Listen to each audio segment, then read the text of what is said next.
शुरू करें? ओके। हाँ sense, page number 254, 254।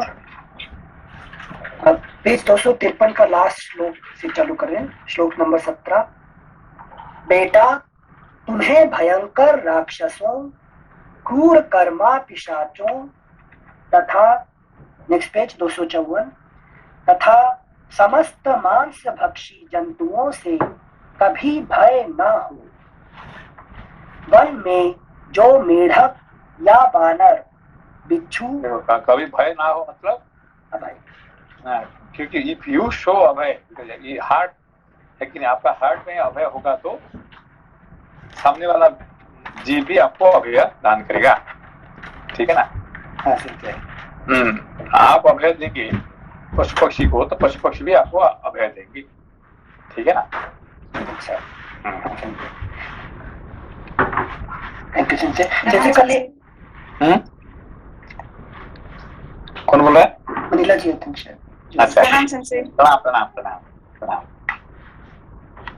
Thank you sense. Sense, कल की क्लास में बता रहे थे ना अभय और अहिंसा, ये दोनों टॉपिक इसी से रिलेटेड थे क्या? कि मैं जब वन में जा रहा हूँ तो कौशल्या जी मुझे कैसे वन में रहना है उसका आशीर्वाद दे रहे थे। आशीर्वाद दे रहे कि जो वन में जो पशु पक्षी होंगे वो भी आपको सहाय करेंगे। जटायु, देखो जटायु एक गीध है, और गीध क्या है, मांस भोजी है कि नहीं। हाँ। और वो क्या करता, सेवा करता है इनका, है कि नहीं, और अपना मांस दे देता है कि नहीं।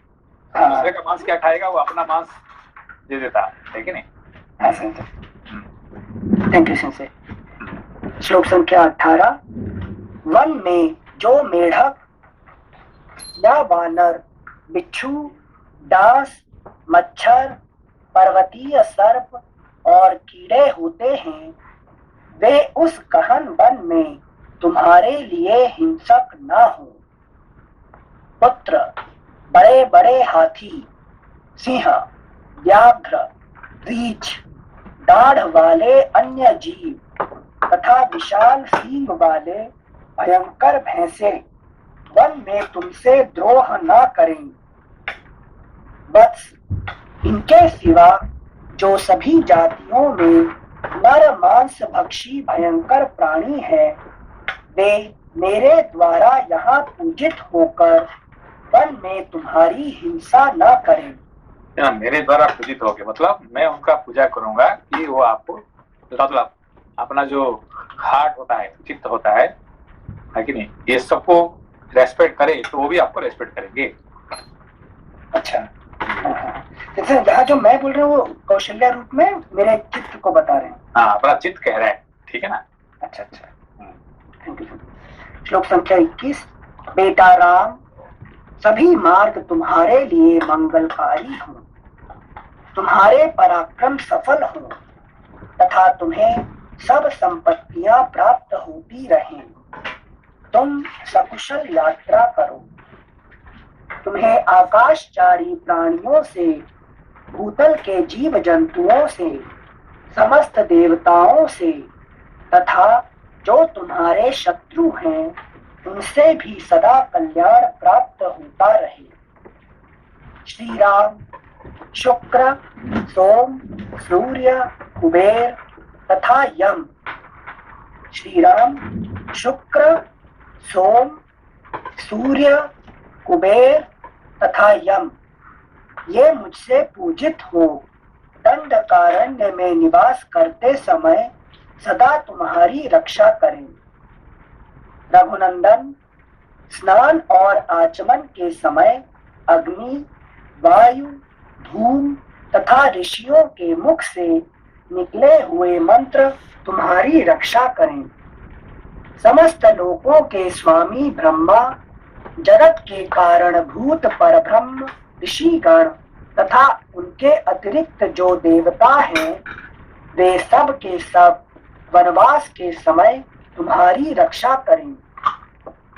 ऐसा कहकर विशाल लोचना यशस्विनी रानी कौसल्या ने पुष्पमाला और गंध आदि उपचारों से तथा अनुरूप स्तुतियों द्वारा देवताओं का पूजन किया। उन्होंने श्री राम की मंगल कामना से अग्नि को लाकर एक महात्मा ब्राह्मण के द्वारा उसमें विधि पूर्वक होम करवाया। श्रेष्ठ नारी महारानी कौशल्या ने घी, श्वेत पुष्प और माला, समिधा तथा सरसों आदि वस्तुएं ब्राह्मण के समीप रखवा दी। पुरोहित जी ने समस्त उपद्रवों की शांति और आरोग्य के उद्देश्य से विधि पूर्वक अग्नि में होम करके हवन से बचे हुए हविष्य के द्वारा होम की वेदी से बाहर 10 दिशाओं में इंद्र आदि लोकपालों के लिए बलि अर्पित की। तदनंतर स्वस्ति वाचन के उद्देश्य से ब्राह्मणों को मधु, दही, अक्षत और घृत अर्पित करके वन में श्री राम का सदा मंगल हो, इस कामना से कौशल्या जी ने उन सबसे स्वस्त्ययन संबंधी मंत्रों का पाठ करवाया।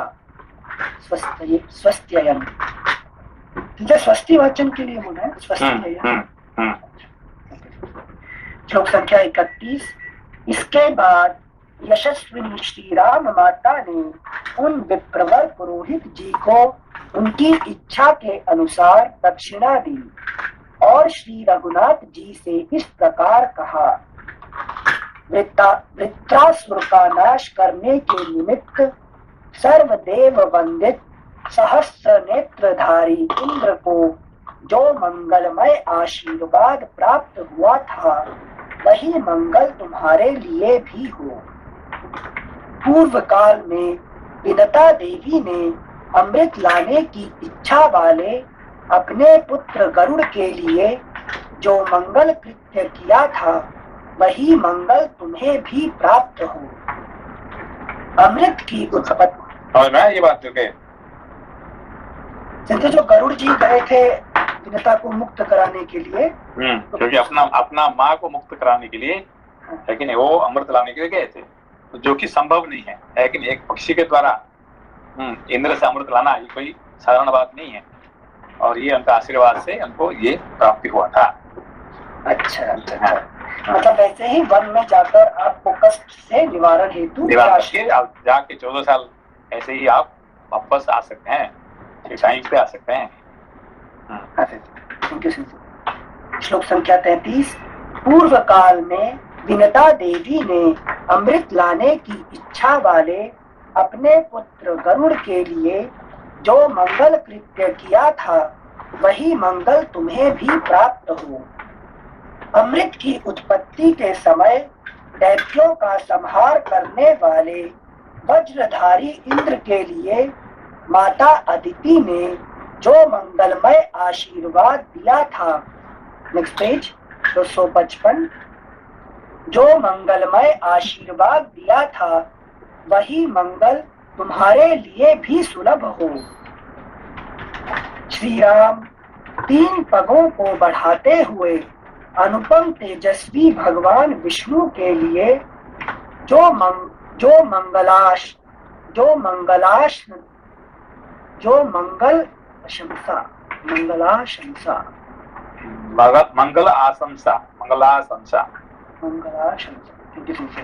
श्लोक संख्या 35। श्री राम 3 पगों को बढ़ाते हुए अनुपम तेजस्वी भगवान विष्णु के लिए जो मंगलाशंसा की गई थी, वही मंगल तुम्हारे लिए भी प्राप्त हो।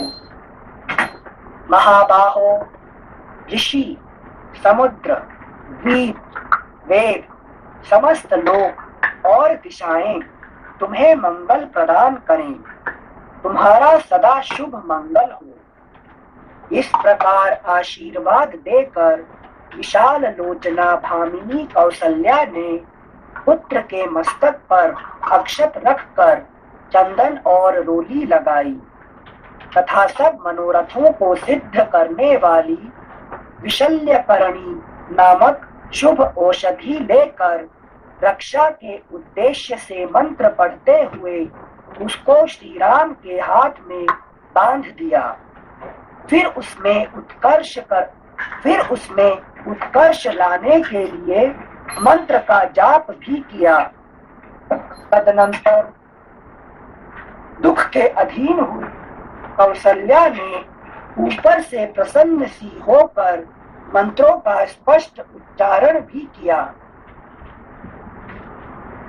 उस समय वे वाणी मात्र से सेंसेई ये जो यहाँ जो डिस्क्राइब कर रहे हैं तो इसका मतलब कि माँ का आशीर्वाद है कि चित्त का जो आत्मा को ये संदेश है, किस बेसिस पे यहाँ डिस्क्राइब?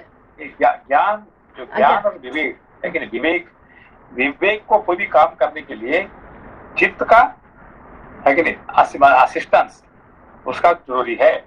चित्त सहाय नहीं करेगी तो फिर क्या होगा कि विवेक काम नहीं करेगा। ठीक है ना। अभी संसार में जा रहे हैं कौन? विवेक जा रहे हैं काम करने के लिए, और वो किसका सहाय चाहिए? चित्त का सहाय चाहिए। ठीक है ना। Yes Sensei. ओके, सो ये आध्यात्मिक दृष्टिकोण से ये देखना पड़ेगा यहाँ। ठीक है। Okay, thank you. आप जो दंडकारण्य के बारे में पहले हम लोग बात किए थे, वो भद्राचलम, अगर हमारे घर के पास से भद्राचलम जाने के वे में दंडकारण्य पड़ता है, तो दंडकारण्य से हम लोग गए थे एक बार भद्राचलम। सो वहाँ सीता जी अपना साड़ी सुखाती थी करके रॉक स्टोन पर भी निशान पड़ गया है, और पर्णशाला जहाँ वो लोग बनाए थे वो भी यहाँ वहाँ पर है।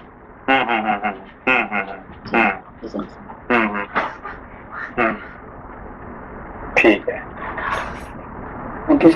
श्लोक संख्या 37। इस प्रकार आशीर्वाद देकर विशाल लोचना भामिनी कौसल्या ने पुत्र के मस्तक पर अक्षत रखकर चंदन और रोही लगाई तथा सब मनोरथों को सिद्ध करने वाली विशल्यकरणी नामक शुभ औषधि लेकर रक्षा के उद्देश्य से मंत्र पढ़ते हुए उसको श्री राम के हाथ में बांध दिया। फिर उसने उत्कर्ष लाने के लिए मंत्र का जप भी किया। तदनंतर दुख के अधीन हुई कौसल्या ने ऊपर से प्रसन्न सी होकर मंत्रों का स्पष्ट उच्चारण भी किया। उस समय वे वाणी मात्र से ही मंत्रोच्चारण कर सकी, हृदय से नहीं, क्योंकि हृदय श्री राम के वियोग की संभावना से व्यथित था।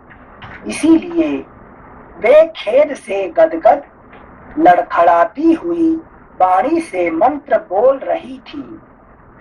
इसके बाद उनके मस्तक को कुछ झुकाकर यशस्विनी माता ने सूंघा और बेटे को हृदय से लगाकर कहा, वत्स राम, तुम सफल मनोरथ होकर सुख पूर्वक वन को जाओ। जब पूर्ण काम होकर रोग रहित सकुशल अयोध्या में लौटोगे, उस समय तुम्हें राजमार्ग पर स्थित देखकर सुखी होंगी। उस समय मेरे दुख पूर्ण संकल्प मिट जाएंगे, मुख पर हर्ष जनित उल्लास छा जाएगा और मैं वन से आए हुए तुमको पूर्णिमा की रात में उदित हुए पूर्ण चंद्रमा की भांति देखूंगी। श्री राम वनवास से यहाँ आकर पिता की प्रतिज्ञा को पूर्ण करके जब तुम राज सिंहासन पर बैठोगे, उस समय मैं पुनः प्रसन्नता पूर्वक तुम्हारा दर्शन करूंगी। अब जाओ और वनवास से यहाँ लौटकर राजोचित मंगलमय वस्त्राभूषणों से विभूषित हो तुम सदा मेरी बहू सीता की समस्त कामनाएं पूर्ण करते रहो। रघुनंदन, मैंने सदा जिनका पूजन और सम्मान किया है, वे शिव आदि देवता, महर्षि, भूतगण, देवोपम नाग और संपूर्ण दिशाएं वे सब के सब वन में जाने पर चिरकाल तक तुम्हारे हित साधन की कामना करते रहें। इस प्रकार माता ने नेत्रों में अत्यंत आंसू भरकर विधि पूर्वक वह स्वस्ति वाचन कर्म पूर्ण किया। फिर श्री राम की परिक्रमा की और बारंबार उनकी ओर देखकर उन्हें छाती से लगाया। इनसे स्वस्ति वाचन मतलब किसी के वेलफेयर, जैसे हम पूजा के टाइम षोडश उपचार में करते हैं ना, भद्रम करने भी वाला, और यहाँ स्वस्ति वाचन करना वहाँ गणेश जी का आवाहन करने के बाद करते हैं। यहाँ राम जी जा रहे हैं, तो मतलब किस समय पे स्वस्ति वाचन किया जाता है? कोई भी शुभ काम करने के लिए, कोई भी कर्म करने से पहले एक स्वस्ति वाचन किया जाता है, कोई भी शुभ काम करने के लिए, ठीक है ना। जैसे आप पूजा करते हैं, कि कोई प्रतिष्ठा करते हैं, कि कोई अपने विभिन्न कोई यात्रा करते हैं, तो सब जगह पे स्वस्ति वाचन किया जाता है। स्वस्ति मतलब शुभ हो, हमारी कार्य जो है शुभ हो, इसको कहते हैं स्वस्ति वाचन। अच्छा है कि नहीं? हाँ, थैंक यू सिंसे ये स्वस्ति वाचन का मंत्र अभ्याऊ शांति, अंतरिक्ष शांति, यही वाला है ये है। और जैसे हम वही करते हैं ना कि शन्नो मित्र शंबरुणः शन्नो भवत्पर्यमास, है कि नहीं, ये भी है। भद्रम कर्णे एभिः शृणुयाम देवाः भद्रम पश्येम अक्षिभिर्यत्राः स्थिरैरङ्गैः स्तुष्ट्वागुंसस्तनूभिः व्यसेम देवं हितं यदायुः स्वस्ति न इन्द्रो वृद्धस्रवाः स्वस्ति न पूषा विश्ववेदाः स्वस्ति नस्तार्क्ष्यो अरिष्टनेमि स्वस्ति नो बृहस्पतिर्दधातु। ये सब है, ये सब स्वस्ति वाचन, ये सब है वेद का मंत्र है। जी सर, थैंक यू सिंह। श्लोक संख्या 46। इस प्रकार माता ने नेत्रों में अत्यंत आंसू भरकर विधि पूर्वक वह स्वस्ति वाचन कर्म पूर्ण किया। फिर श्री राम की परिक्रमा की और बारंबार उनकी ओर देखकर उन्हें छाती से लगाया। देवी कौसल्या ने जब श्री राम की प्रदक्षिणा कर ली, तब महायशस्वी रघुनाथ जी बारंबार माता के चरणों को दबाकर प्रणाम करके माता की मंगल कामना जनित उत्कृष्ट शोभा से संपन्न हो सीता जी के महल की ओर चल दिए। इस प्रकार श्री वाल्मीकि निर्मित आर्ष रामायण आदि काव्य के अयोध्या कांड में 25वां सर्ग पूरा हुआ। I have a doubt. यहाँ पर माता कौशल्या ने श्री राम की प्रदक्षिणा की। जनरली पुत्र माता पिता का प्रदक्षिणा करते हैं, जैसे गणेश जी शिव और पार्वती की प्रदक्षिणा करते हैं तो होल वर्ल्ड का प्रदक्षिणा हो जाता है। पर यहाँ पर उल्टा है, कैसे कौशल्या मात्र श्री राम की प्रदक्षिणा कर रही है? यहाँ पे ये भी हो सकता है कि फिलोसॉफिकली ज्ञान और विवेक को चित्त जो है उसको प्रोटेक्ट करने के लिए प्रदक्षिणा करते हैं, ये भी है। ठीक है ना। जी जी, thank you sir. Next page 256। षड्विंशः सर्गः। श्री राम को उदास देखकर सीता का उनसे इसका कारण पूछना और श्री राम का पिता की आज्ञा से वन में जाने का निश्चय बताते हुए सीता को घर में रहने के लिए समझाना। धर्मिष्ठ मार्ग पर स्थित हुए श्री राम माता द्वारा स्वस्ति वाचन कर्म संपन्न हो जाने पर कौसल्या को प्रणाम करके वहां से वन के लिए प्रस्थित हुए। उस समय मनुष्यों की भीड़ से भरे हुए राजमार्ग को प्रकाशित करते हुए राजकुमार श्री राम अपने सद्गुणों के कारण लोगों के मन को मथने से लगे। ऐसे गुणवान श्री राम को वनवास दिया जा रहा है, यह सोचकर वहां के लोगों का जी कचोटने लगा।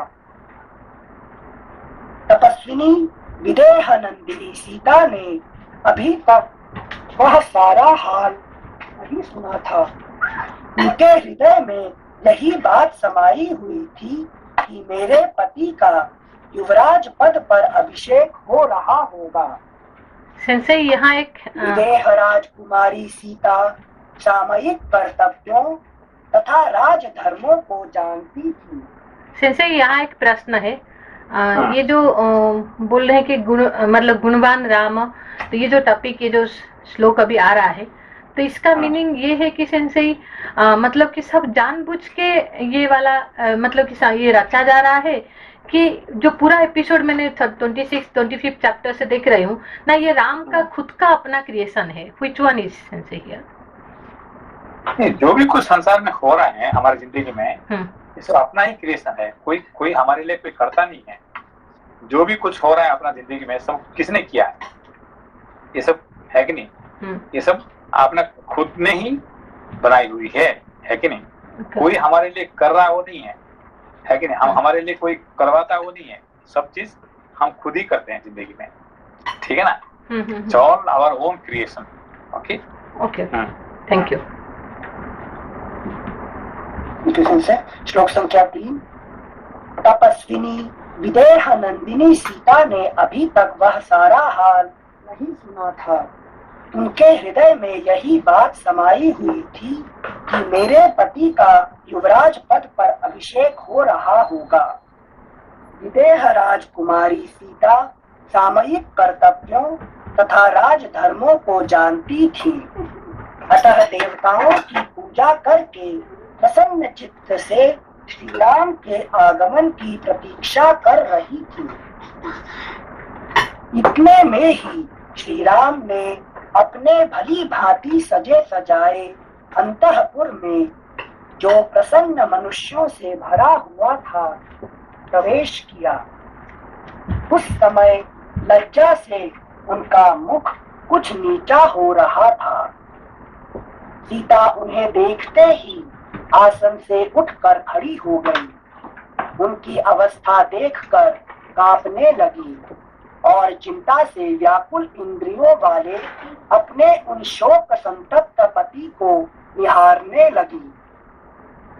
धर्मात्मा श्री राम सीता को देखकर अपने मानसिक शोक का वेग सहन न कर सके, अतः उनका वह शोक प्रकट हो गया। उनका मुख उदास हो गया था। उनके अंगों से पसीना निकल रहा था।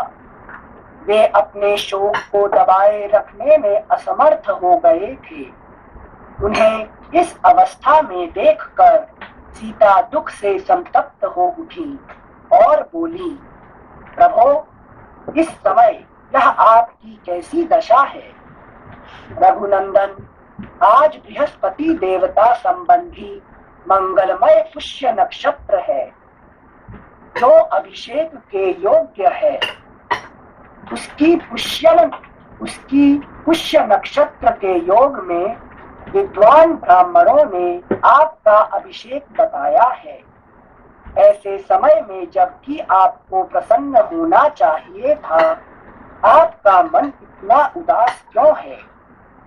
मैं देखती हूँ इस समय आपका मनोहर मुख जल के फेन के समान उज्ज्वल तथा 100 तीलियों वाले श्वेत छत्र से आच्छादित नहीं है, अतएव अधिक शोभा नहीं पा रहा है।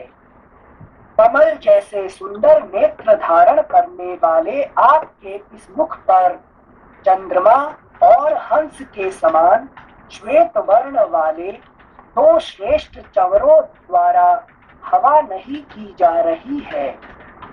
नरश्रेष्ठ, प्रवचन कुशल वंदी, सूत और मागध जन आज अत्यंत प्रसन्न हो अपने मांगलिक वचनों द्वारा आपकी स्तुति करते नहीं दिखाई देते हैं। वेदों के पारंगत विद्वान ब्राह्मणों ने आज मूर्धाभिषिक्त हुए आपके मस्तक पर तीर्थोदक मिश्रित मधु और दधि का विधि पूर्वक अभिषेक नहीं किया। मंत्री, सेनापति आदि सारी प्रकृतियां वस्त्राभूषणों से विभूषित मुख्य सेठ साहूकार तथा नगर और जनपद के लोग आज आपके पीछे पीछे चलने की इच्छा नहीं कर रहे हैं, इसका क्या कारण है? Next page 257। सुनहरे साजबाज से सजे हुए 4 वेगशाली घोड़ों से जुटा हुआ श्रेष्ठ पुष्प रथ, पुष्प भूषित केवल भ्रमणोपयोगी रथ आज आपके आगे आगे क्यों नहीं चल रहा है? वीर, आपकी यात्रा के समय समस्त शुभ लक्षणों से प्रशंसित तथा काले मेघ वाले पर्वत के समान विशालकाय तेजस्वी गजराज आज आपके आगे क्यों नहीं दिखाई देता है? प्रिय दर्शन वीर, आज आपके सुवर्ण जटित भद्रासन को सादर हाथ में लेकर अग्रगामी सेवक आगे जाता क्यों नहीं दिखाई देता है? जब अभिषेक की सारी तैयारी हो चुकी है, ऐसे समय में आपकी यह क्या दशा हो रही है?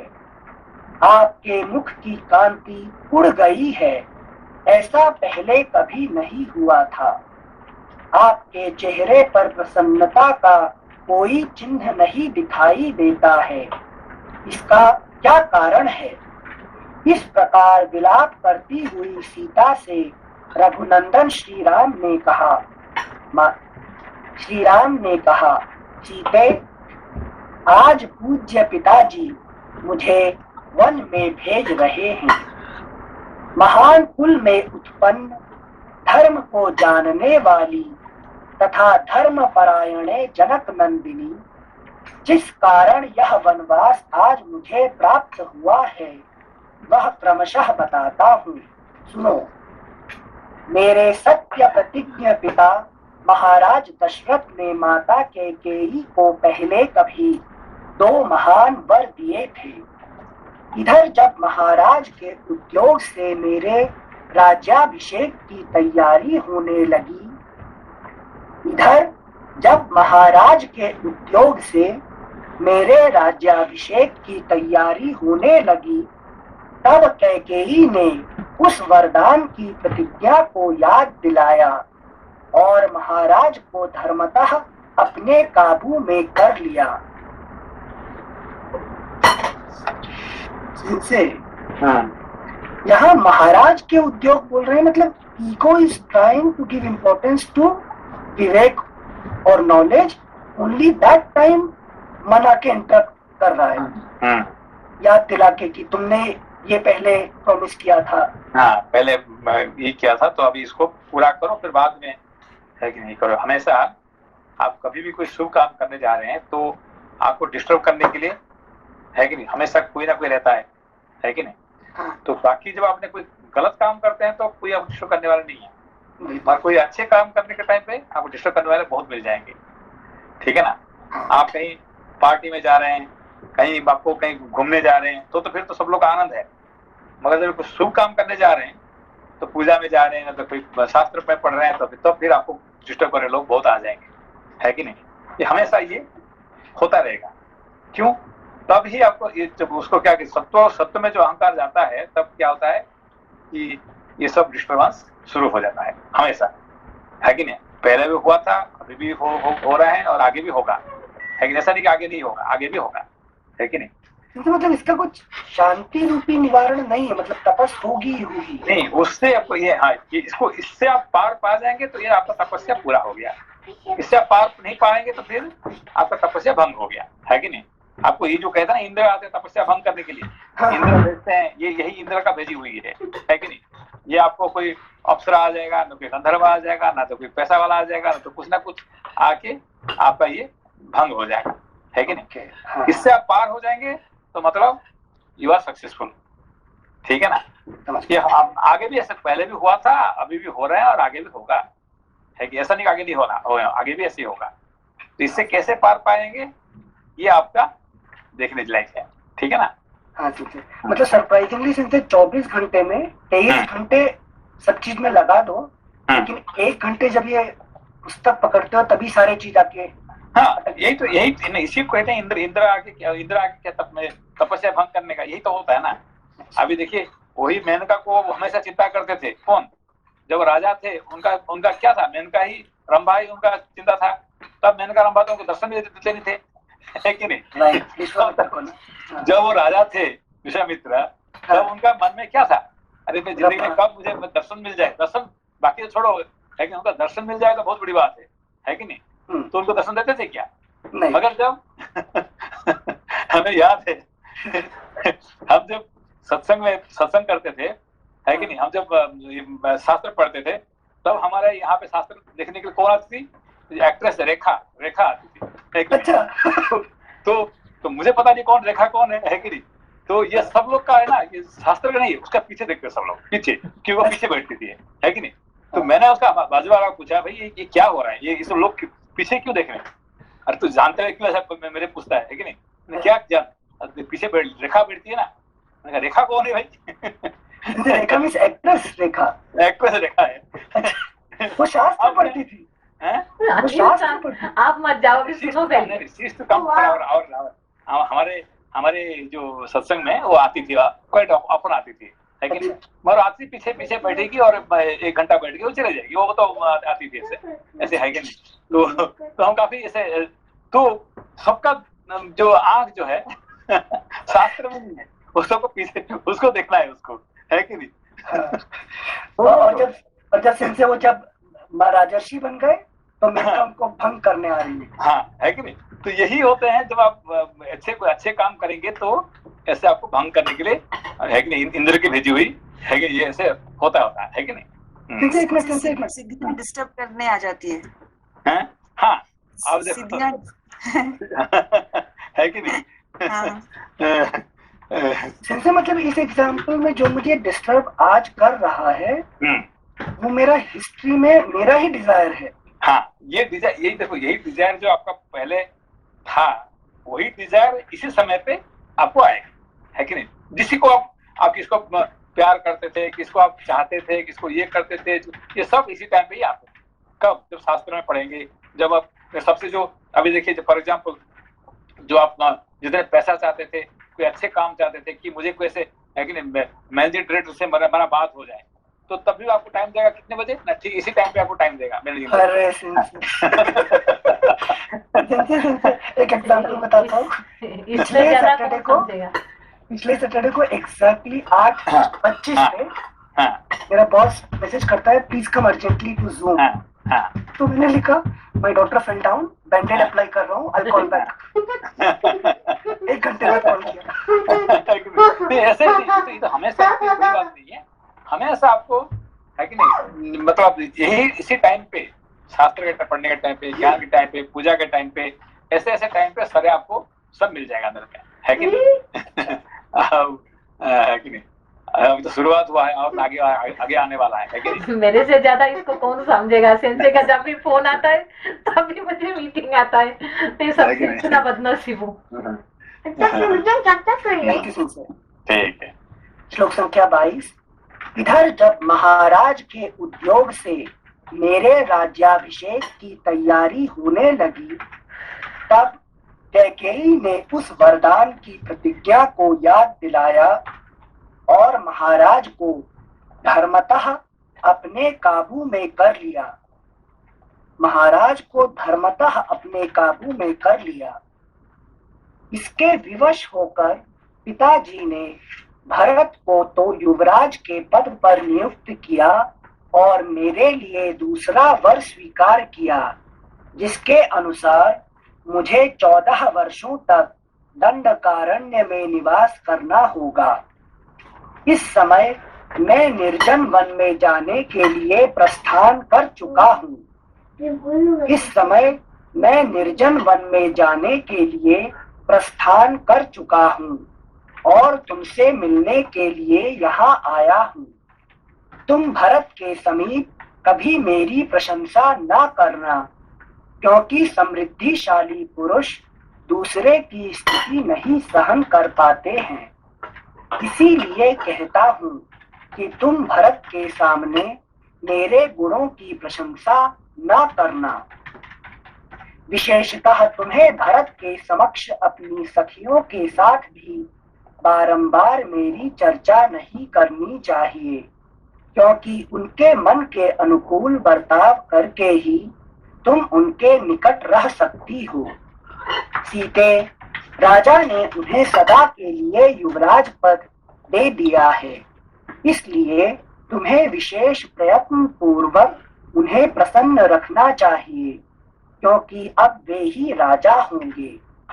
मैं भी पिताजी की उस प्रतिज्ञा का पालन करने के लिए आज ही वन को चला जाऊंगा। मनस्विनी, तुम धैर्य धारण करके रहना। कल्याणी, निष्पाप सीते, मेरे मुनिजन सेवित वन को चले जाने पर तुम्हें प्रायः व्रत और उपवास में संलग्न रहना चाहिए। प्रतिदिन सवेरे उठकर देवताओं की विधि पूर्वक पूजा करके तुम्हें मेरे पिता महाराज दशरथ की वंदना करनी चाहिए। मेरी माता कौशल्या को भी प्रणाम करना चाहिए। Next page 258। एक तो वे बूढ़ी हुई, दूसरे दुख और संताप ने उन्हें दुर्बल कर दिया है, अतः धर्म को ही सामने रखकर तुमसे वे विशेष सम्मान पाने के योग्य हैं। जो मेरी शेष माताएं हैं, उनके चरणों में भी तुम्हें प्रतिदिन प्रणाम करना चाहिए, क्योंकि स्नेह, उत्कृष्ट प्रेम और पालन पोषण की दृष्टि से सभी माताएं मेरे लिए समान हैं।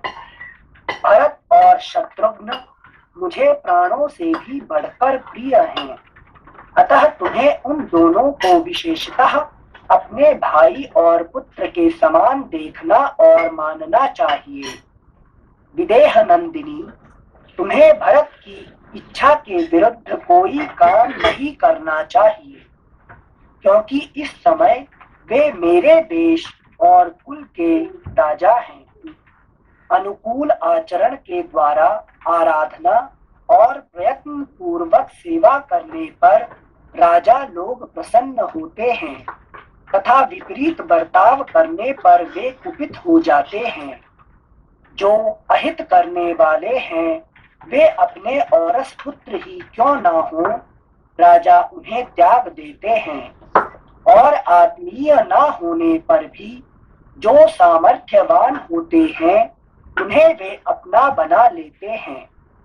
अतः कल्याणी, तुम राजा भरत के अनुकूल बर्ताव करती हुई धर्म एवं सत्य व्रत में तत्पर रहकर यहाँ निवास करो। प्रिय, अब मैं उस विशाल वन में चला जाऊंगा। भामिनी, तुम्हें यही निवास करना होगा। तुम्हारे बर्ताव से किसी को कष्ट ना हो, इसका ध्यान रखते हुए तुम्हें यहाँ मेरी इस आज्ञा का पालन करते रहना चाहिए। इस प्रकार श्री वाल्मीकि निर्मित आर्ष रामायण आदि काव्य के अयोध्या कांड में 26वां सर्ग पूरा हुआ। 27वां सर्ग। सीता की श्री राम से अपने को भी साथ ले चलने के लिए प्रार्थना। श्री राम के ऐसा कहने पर प्रियवादिनी विदेह कुमारी सीता जी, जो सब प्रकार से अपने स्वामी का प्यार पाने योग्य थी, प्रेम से ही कुछ कुपित होकर पति से इस प्रकार बोली। नरश्रेष्ठ श्री राम, आप मुझे ओछी समझकर यह क्या कह रहे हैं? आपकी ये बातें सुनकर मुझे बहुत हंसी आती है। नरेश्वर, आपने जो कुछ कहा है वह अस्त्र शस्त्रों के ज्ञाता वीर राजकुमारों के योग्य नहीं है। वह अपयश का टीका लगाने वाला होने के कारण सुनने योग्य भी नहीं है। आर्यपुत्र, पिता, माता, भाई, पुत्र और पुत्र वधू, ये सब पुण्यादि कर्मों का फल भोगते हुए अपने अपने भाग्य शुभाशुभ कर्म के अनुसार जीवन निर्वाह करते हैं। पुरुष प्रवर केवल पत्नी ही अपने पति के भाग्य का अनुसरण करती है। केवल पत्नी ही अपने पति के भाग्य का अनुसरण करती है। अतः आपके साथ ही मुझे भी वन में रहने की आज्ञा मिल गई है। नारियों के लिए इस लोक और परलोक में एकमात्र पति ही सदा आश्रय देने वाला है। पिता, पुत्र, माता, सखियां तथा अपना यह शरीर भी उसका सच्चा सहायक नहीं है। पिता, पुत्र, माता, सखियां तथा अपना यह शरीर भी उसका सच्चा सहायक नहीं है। Next page 259।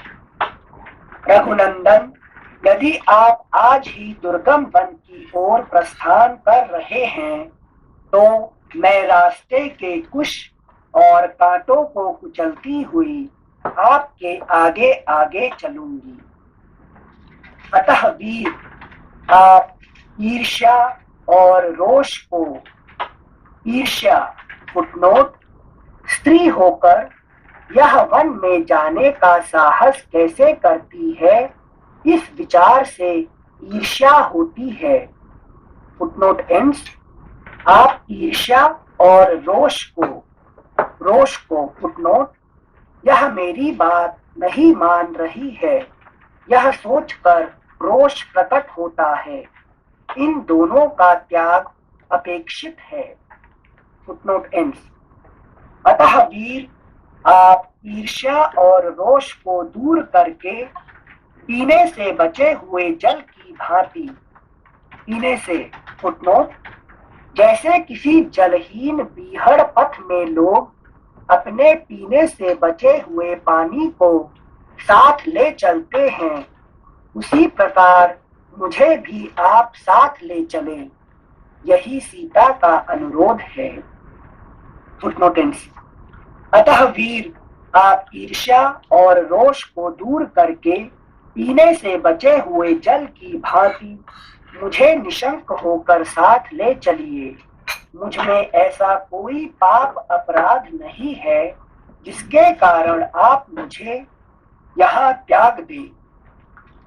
ऊंचे ऊंचे महलों में रहना, विमानों पर चढ़कर घूमना अथवा अणिमा आदि सिद्धियों के द्वारा आकाश में विचरना, इन सब की अपेक्षा स्त्री के लिए सभी अवस्थाओं में पति के चरणों की छाया में रहना विशेष महत्व रखता है। मुझे किसके साथ कैसा बर्ताव करना चाहिए, इस विषय में मेरी माता और पिता ने मुझे अनेक प्रकार से शिक्षा दी है। इस समय इसके विषय में मुझे कोई उपदेश देने की आवश्यकता नहीं है। अतः नाना प्रकार के वन्य पशुओं से व्याप्त तथा सिंहों और व्याघ्रों से सेवित उस निर्जन एवं दुर्गम वन में मैं अवश्य चलूंगी। मैं तो जैसे अपने पिता के घर में रहती थी, उसी प्रकार उस वन में भी सुख पूर्वक निवास करूंगी। वहां तीनों लोगों के ऐश्वर्य को भी कुछ न समझती हुई मैं सदा पतिव्रत धर्म का चिंतन करती हुई आपकी सेवा में लगी रहूंगी। वीर, नियम पूर्वक रहकर ब्रह्मचर्य व्रत का पालन करूंगी और सदा आपकी सेवा में तत्पर रहकर आप ही के साथ मीठी मीठी सुगंध से भरे हुए वनों में विचरूंगी। दूसरों को मान देने वाले श्री राम, दूसरों को मान देने वाले श्री राम, आप तो वन में रहकर दूसरे लोगों की भी रक्षा कर सकते हैं। फिर मेरी रक्षा करना आपके लिए कौन बड़ी बात है। महाभाग, अतः मैं आपके साथ आज अवश्य वन में चलूंगी, इसमें संशय नहीं है। मैं हर तरह चलने को तैयार हूँ, मुझे किसी तरह भी रोका नहीं जा सकता। वहां चलकर मैं आपको कोई कष्ट नहीं दूंगी, सदा आपके साथ रहूंगी। और प्रतिदिन फल मूल खाकर ही निर्वाह करूंगी। मेरे इस कथन में किसी प्रकार के संदेह के लिए स्थान नहीं है। जिनसे सीता जी अर्थात फिलोसॉफिकली शांति है ना, तो ये इंसिस्ट क्यों कर रहे हैं कि दशरथ के गृह से वो भाग जाना चाहती हैं राम जी के साथ? क्योंकि नहीं, जहाँ विवेक है, जहाँ ज्ञान है, वही शांति है कि नहीं? बिना ज्ञान जहाँ शांति कहाँ से आएगा, है कि नहीं? वहां पे जब दशरथ के घर में जब राम चले जाएंगे तो शांति कैसे रहेगा, है कि नहीं? तो जहाँ नहीं कि नहीं विवेक है, जहाँ ज्ञान है, वही शांति रहेगा हमेशा, है कि नहीं? श्लोक संख्या 16, मतलब सिंसे सारे गुण एक तरफ सब रह जाएंगे दशरथ के साथ और ईगो के साथ, शांति भी चली जाएगी जैसे ही ज्ञान लुप्त होगा। जैसे ज्ञान जहाँ जाएंगे उसका पीछा करेगा शांति, है कि नहीं? ज्ञान विवेक के साथ ही शांति हमेशा चलते रहेंगे, और वैराग्य भी चले जाएगा ना सिंसे। हाँ, वैराग्य ज्ञान, वैराग्य विवेक, वैराग्य जहाँ जाएंगे शांति उसके साथ, है कि नहीं? साथ ही रहेगी। सॉरी, दूसरों को मान देने वाले श्री राम, तो वो संस्कृत में क्या है वो वर्ड? सॉरी, वह शब्द अनिल जी क्या पढ़ सकते हैं? दूसरों को मान देने वाले मानद, राइट। Thank you sense. श्लोक संख्या 16, वहां चलकर मैं आपको कोई कष्ट नहीं दूंगी, सदा आपके साथ रहूंगी और प्रतिदिन फल मूल खाकर ही निर्वाह। का नाम, कृष्ण का माता का नाम क्या है? यशोदा। यशोदा मतलब दूसरे को यश दान करने वाली, है कि नहीं? हमेशा वो क्या करती थी? यश दूसरे को देती थी, है कि नहीं? अपना यश नहीं रहती थी। समझा कि लोग जो कहते हैं कि तुम्हारा बेटा कितने महान है, मेरा बेटा थोड़ी है, तो सबकी बेटा है, दुनिया का सबका बेटा, कौन सा किसका बेटा नहीं है वो, इसका मेरा बेटा थोड़ी है कि नहीं? तो यही यश दान करती थी, यशोदा उसका नाम, ठीक है ना? जैसे नारदा, मानदा, ज्ञानदा, यशोदा जब फेमिनिन हो जाता है, दा हो जाता है। अच्छा, ओके, तो मैस्कुलाइन मतलब द पे एंड होगा, फेमिनिन दा होता है। Okay, thank you sir. श्लोक संख्या 16, वहां चलकर मैं आपको कोई कष्ट नहीं दूंगी, सदा आपके साथ रहूंगी और प्रतिदिन फल मूल खाकर ही निर्वाह करूंगी। मेरे इस कथन में किसी प्रकार के संदेह के लिए स्थान नहीं है। आपके आगे आगे चलूंगी और आपके भोजन कर लेने पर जो कुछ बचेगा उसे ही खाकर रहूंगी। प्रभो, मेरी बड़ी इच्छा है कि मैं आप बुद्धिमान प्राणनाथ के साथ निर्भय हो वन में सर्वत्र घूमकर पर्वतों, छोटे छोटे तालाबों और सरोवरों को देखूं। आप मेरे वीर स्वामी हैं। मैं आपके साथ रहकर सुखपूर्वक उन सुंदर सरोवरों की शोभा देखना चाहती हूँ जो श्रेष्ठ कमल पुष्पों से सुशोभित हैं तथा जिनमें हंस और कारंडव आदि पक्षी भरे रहते हैं। विशाल नेत्रों वाले आर्यपुत्र, आपके चरणों में अनुरक्त रहकर मैं प्रतिदिन उन सरोवरों में स्नान करूंगी और आपके साथ वहां सब ओर विचरूंगी। इससे मुझे परम आनंद का अनुभव होगा। Next page 260। इस तरह सैकड़ों या हजारों। मनीष जी नहीं है, मनीष जी? मनीष जी आज थोड़ा उनको पापा जी को हॉस्पिटल लेके जाना था तो गए मैं। पापा हॉस्पिटल जाना क्यों? वो सिंसे पापा जी का एक इलाज चल रहा था मेरे फादर इन लॉ का, तो उसका जो फॉलो अप इस टाइम पर पड़ा था। अच्छा, तो उनको लेके गए। जी। अच्छा, ठीक है, ओके, ठीक है। थैंक यू सिंसे। पेज नंबर 260, श्लोक संख्या 20। इस तरह सैकड़ों या हजारों वर्षों तक भी यदि आपके साथ रहने का सौभाग्य मिले तो मुझे कभी कष्ट का अनुभव नहीं होगा। यदि आप साथ ना हो तो मुझे स्वर्गलोक की प्राप्ति भी अभीष्ट नहीं है। पुरुष सिंह रघुनंदन, आपके बिना यदि मुझे स्वर्ग लोक का निवास भी मिल रहा हो तो वह मेरे लिए रुचिकर नहीं हो सकता, मैं उसे लेना नहीं चाहूंगी।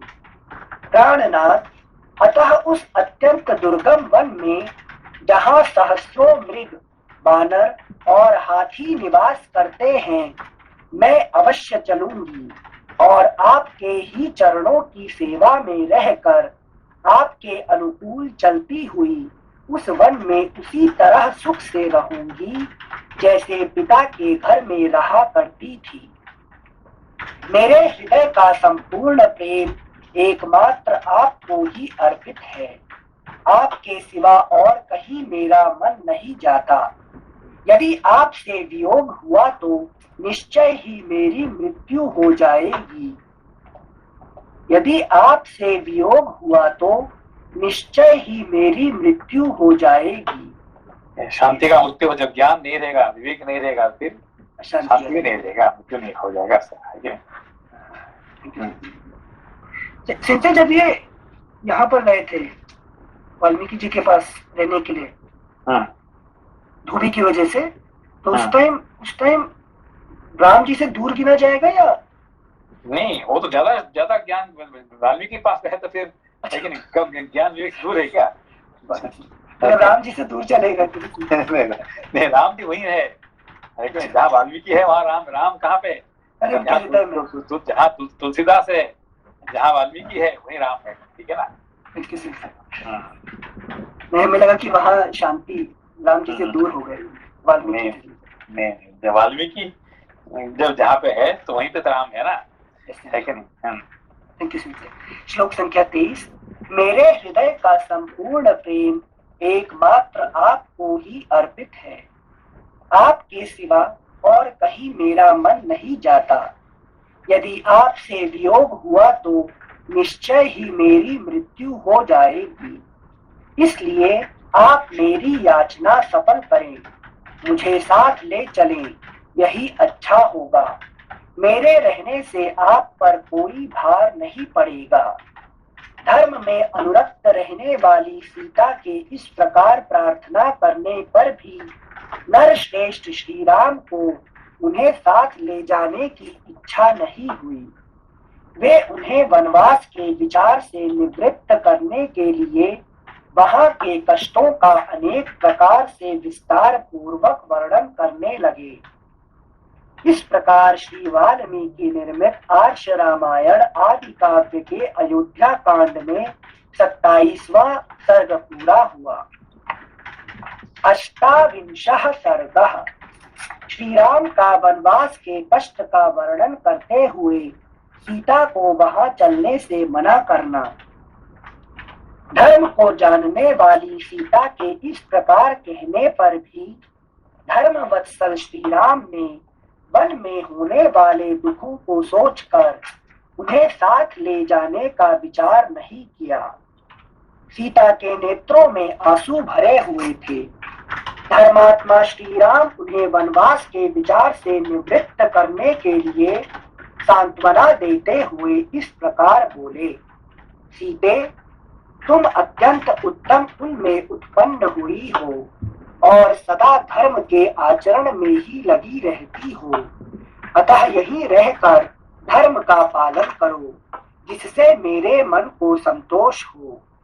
सीते, मैं तुमसे जैसा कहूँ वैसा ही करना तुम्हारा कर्तव्य है। तुम अबला हो। वन में निवास करने वाले मनुष्य को बहुत से दोष प्राप्त होते हैं, उन्हें बता रहा हूँ, मुझसे सुनो। सीते, वनवास के लिए चलने का यह विचार छोड़ दो। वन को अनेक प्रकार के दोषों से व्याप्त और दुर्गम बताया जाता है। तुम्हारे हित की भावना से ही मैं ये सब बातें कह रहा हूँ। जहाँ तक मेरी जानकारी है, वन में सदा सुख नहीं मिलता, वहाँ तो सदा दुख ही मिला करता है। पर्वतों से गिरने वाले झरनों के शब्द को सुनकर उन पर्वतों की कंदराओं में रहने वाले सिंह दहाड़ने लगते हैं। उनकी वह गर्जना सुनने में बड़ी दुखदायिनी प्रतीत होती है, इसलिए वन दुखमय ही है। Next page 261। सीते सूने वन में निर्भय होकर क्रीड़ा करने वाले मतवाले जंगली पशु मनुष्य को देखते ही उस पर चारों ओर से टूट पड़ते हैं, अतः वन दुख से भरा हुआ है। वन में जो नदियां होती हैं उनके भीतर ग्राह निवास करते हैं। उनमें कीचड़ अधिक होने के कारण उन्हें पार करना अत्यंत कठिन होता है। इसके सिवा वन में मतवाले हाथी सदा घूमते रहते हैं। इस सब कारणों से वन बहुत ही दुखदायक होता है। वन के मार्ग लताओं और कांटों से भरे रहते हैं। वहां जंगली मुर्गे बोला करते हैं। उन मार्गों पर चलने में बड़ा कष्ट होता है तथा वहां आसपास जल नहीं मिलता। इससे वन में दुख ही दुख है। दिन भर के परिश्रम से थके मांदे मनुष्य को रात में जमीन के ऊपर अपने आप गिरे हुए सूखे पत्तों के बिछौने पर सोना पड़ता है, अतः वन दुख से भरा हुआ है। सीते वहां मन को वश में रखकर वृक्षों से स्वतः गिरे हुए फलों के आहार पर ही दिन रात संतोष करना पड़ता है, अतः वन दुख देने वाला ही है। मिथिलेश कुमारी अपनी शक्ति के अनुसार उपवास करना, सिर पर जटा का भार ढोना और वल्कल वस्त्र धारण करना, यही वहां की जीवन शैली है। देवताओं का, पितरों का तथा आए हुए अतिथियों का प्रतिदिन शास्त्रोक्त विधि के अनुसार पूजन करना, यह वनवासी का प्रधान कर्तव्य है। वनवासी को प्रतिदिन नियम पूर्वक तीनों समय स्नान करना होता है, इसलिए वन बहुत ही कष्ट देने वाला है। सीते वहां स्वयं चुन कर लाए हुए फूलों द्वारा वेदोक्त विधि से वेदी पर देवताओं की पूजा करनी पड़ती है, इसलिए वन को कष्टप्रद कहा गया है। मिथिलेश कुमारी जानकी वनवासियों को जब जैसा आहार मिल जाए उसी पर संतोष करना पड़ता है, अतः वन दुख रूप ही है।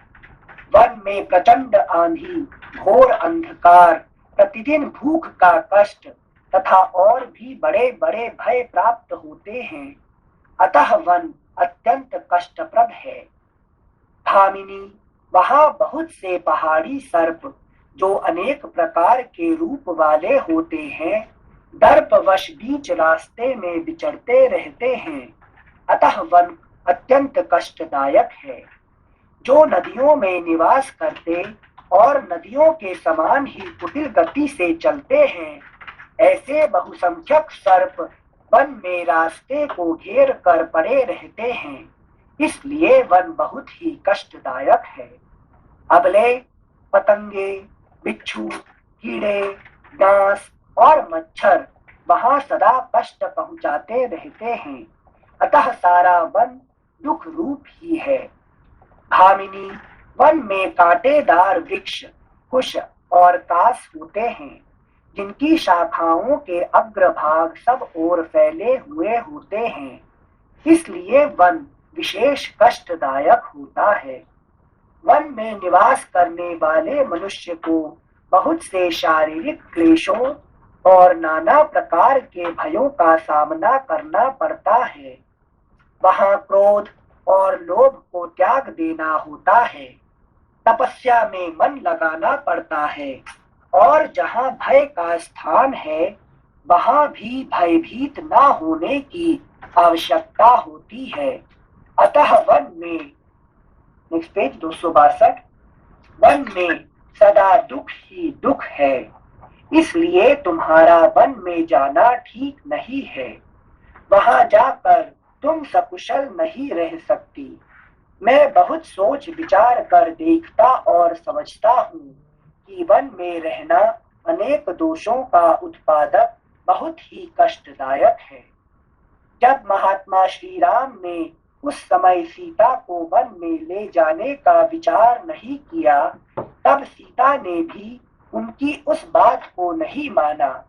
वे अत्यंत दुखी होकर श्री राम से इस प्रकार बोली।